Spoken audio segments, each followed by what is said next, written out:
എനിക്കൊരു സംശയം മഹാരാജാവേ. എന്താണ് നിന്റെ സംശയം? ചോട്ടാവിനാണ് എല്ലാരും രക്ഷിക്കുന്നത്. പിന്നെ നീ എന്തോ ഉമ്മാനെ രാജാവാൻ പറഞ്ഞ് നടക്കുന്നേ? ഉളുപ്പുള്ളോടെ ഫുണ്ട് ചിരിക്കുന്നുണ്ടോ? രാജൻ, ആരോ നമ്മൾ രാജ്യം ആക്രമിക്കുന്നു. എന്ത്? ആരെവിടെ ആക്രമിച്ചു? പോടാ മയിലെ, ഞാൻ വീട്ടിൽ പോവുക. നീ തന്നെ ഈ ചോട്ടാബീനെ ഊമിച്ചാ ജീവിക്കുന്നേ. തിരുമാത നാളെ യുദ്ധം പ്രഖ്യാപിച്ചിരിക്കുകയാണ്. എല്ലാത്തിന്റെ മൊറ്റടിച്ച് തൊണ്ടേക്കേറ്റ്. സന്തോഷമായില്ലേ? ഇനിയിപ്പോ വായി വെല്ലിട്ടോണ്ടിരുന്നു. ഒരു യുദ്ധം നടക്കുമ്പോ ഇത്രയും പേരൊക്കെ വരുവോ? എങ്ങോട്ടാ മരി ഉടുപ്പൊക്കെ ഇട്ടോണ്ട് അങ്ങോട്ടാ ഞാൻ ഏറെ കൊടുക്കല്ലേ? അവന്മാര് പിടിച്ച് ഇന്നെ അൽഫാമാക്കും. സേനാപതിയാണ് പോലും ഫുണ്ട. എടോ, ഈ 4, 3, 7 പേരെ വെച്ചാണോ യുദ്ധത്തിന് പോന്നേ? ഇനി വേറെ വല്ല യൂണിവേഴ്സിറ്റിയിലെ ദൈവങ്ങൾ വിചാരിച്ചാൽ ചിലപ്പോ ഈ യുദ്ധം ജയിക്കും. എന്തോടോട്ട് പൂറ്റി കത്തുന്നേ? പേടിക്കേണ്ട ഫുണ്ടകളെ, ഞാൻ രോഗി യൂണിവേഴ്സിൽ നിന്നും സുനിയാണ്. നിങ്ങളെ യുദ്ധത്തിൽ നിന്നും ഞാൻ രക്ഷിച്ചോളാം. ആ മൈരിനി ഇവനെ ഓമ്പിക്കാം. രക്ഷിക്കൂ. ഈ മയറിനെ കൊണ്ട് തോറ്റ് ഈ ശോണത്തെ രാജാവിനെ പിടിച്ച് എറണാകുളം പാലത്തിനടിയിലാണ് കൊണ്ട് വിട്ടാലോ? ശരി, അതാമ നോക്കി ഇവര് ചുണ്ണാണേ വിത്തിട്ട് കളയാം. അതൊക്കെ യുദ്ധം ചെയ്യാമെന്നവർ നേരത്തെ കണ്ടിച്ചോണ്ട് പോയി. നമ്മുടെ രാജാവ് ഇന്ദ്രവർമ്മനെ പോലെ അവരുടെ നാട്ടിൽ രാജാവെന്ന് പറഞ്ഞ ആൾക്കാരെ പറ്റിച്ചോണ്ടിരിക്കുന്നവൻ മരുന്നേ. എന്റെ ചക്കരക്കുട്ട പബ്ലു. അറിയ, നീ ഇപ്പഴും ഡോൾപൂരിനെ പറ്റിച്ചോണ്ടിരിക്കുകയാണോ? ഓ, പറയുന്ന കേട്ടത്തൊന്ന് ഇയാളങ്ങ് ഭരിച്ചു മരിക്കുവാന്ന്. ഇയാളും പറ്റിച്ചോണ്ടിരിക്കുവറ്റേ അവിടെ.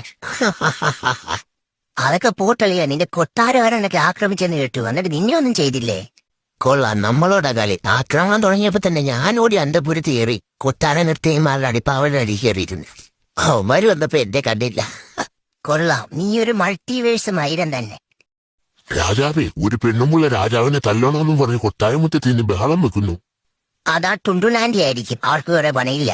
രാജാവേ, ഒരുമാതിരി തൊമ്പേലാഴി കാണിക്കരുത്. നിങ്ങളെന്തിനാ ടുണ്ടുലാൻഡി ഒരു ചന്തി കയറി പിടിച്ചേ? അവരുടെ നല്ല കിടുക്കൻ ലഡുവാ. അല്ല, അഫോർഡബിൾ റേറ്റ് വരുന്നു. അപ്പൊ ഞാനവരെ ഒന്ന് പ്രശംസിച്ചതാ. പിന്നെ പെണ്ണുങ്ങളെ ചന്തിക്കേറി പിടിച്ചിട്ടോ പ്രശംസിക്കുന്നത്? വയസ്സാം കാലത്ത് കിളവന്റെ കിഴപ്പ്. ഞാൻ വേണമെങ്കിൽ പ്രായച്ചിത്തമായിട്ട് അവരെ കല്യാണം കഴിക്കാം. കിളവൻ ഓമ്പിക്കാനുള്ള പരിപാടി ഞാൻ തോന്നുന്നു. ഒരു മൈരും ചെയ്യണ്ട. ആദ്യം താൻ ഈ രാജ്യം നന്നായിട്ട് നോക്ക്. ഈ ഡോളക്പൂരിലുള്ളവരൊക്കെ എന്ത് പാവങ്ങളാ. കോളം എന്നാ ഒന്ന് കുളിച്ചേക്കാം. എത്ര ദിവസമായി കുളിച്ചിട്ട്? തങ്കഭസ്മക്കുറിയിട്ട തമ്പൂര യേശോടെ ഊമ്പിയല്ലോ നാഥ. ഒന്ന് കുഴിഞ്ഞ് എന്നാ ചുക്കാമണി വരെ അടിച്ചോണ്ട് പോയി ഡോളക്പൂരിന് ആളുകൾ. തോടോടോ ഉറങ്ങാനാണോ തനിക്ക് ശമ്പളം തരുന്ന ഫുണ്ടവളെ? മയിര് പാമ്പ് കട. താഴോട്ട് നോക്കാതെ മേളോട്ട് നോക്കടാ. ഞാനിവിടെ തുണിയും കോണാനും ഇല്ല നിൽക്കുന്ന കണ്ടില്ലേ? എത്രയും പെട്ടെന്ന് എനിക്കൊരു ഡ്രസ് എടുത്തോണ്ട് പാടാ ഫുണ്ടവളെ. ഏതോ ഈ മയില് നമ്മൾ കുത്താഴത്തേക്ക് വരാ. കോമ്പിയൻ തോന്നുന്നു. ഞാനാടാ നിങ്ങളുടെ രാജാവാടാ ഞാൻ. ഹരീസ് രശോന്റെ മുഖമുള്ളവനെ ഞാനാടാ രാജാവാടാ നിങ്ങളുടെ.